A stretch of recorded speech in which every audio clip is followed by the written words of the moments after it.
Yes breaking చూస్తున్నాం. తమిళనాడు కరూర్ తొక్కిసలాట మృతుల కుటుంబాలకు టీవీకే పరిహారం ప్రకటించింది. మృతుల కుటుంబాలకు 20 లక్షలు, క్షతగాత్రులకు 2 లక్షల చొప్పున పరిహారం ఇవ్వనున్నట్లు తెలిపింది. బాధితులకు అండగా ఉంటామన్న టీవీకే అధినేత విజయ్ ప్రకటించారు. బాధితుల కుటుంబాలకు ఇది పూడ్చలేని నష్టమని చెప్పారు. కాగా కరూర్ తొక్కిసలాటలో 39 మంది మృతి చెందారు. గాయపడిన వారు ప్రస్తుతం ఆసుపత్రిలో చికిత్స పొందుతున్నారు.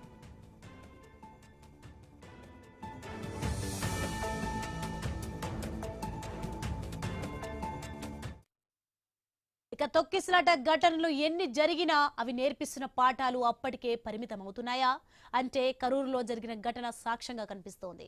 నిమిషాల్లోనే 39 మంది చనిపోయారు, 100 మంది గాయపడ్డారు. 10,000 మంది పట్టే ప్రాంతానికి 30,000 మంది వచ్చారు.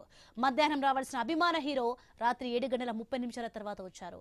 ఇక అప్పటికే ఓపిక నశించిన జనాలు అభిమాన నేతకు దగ్గరగా వెళ్దామని నలువైపులా దూసుకువచ్చారు. చుట్టూ చిమ్మ చీకటి, ఒకరిని ఒకరు తోసుకున్నారు. కొందరు జారిపడ్డారు, మరికొందరికి ఊపిరాడలేదు. తేరుకునే లోపు హాహాకారాలు. తమిళనాడులోని అత్యంత విషాదకరంగా కరూర్ ఘటన మిగిలిపోయింది.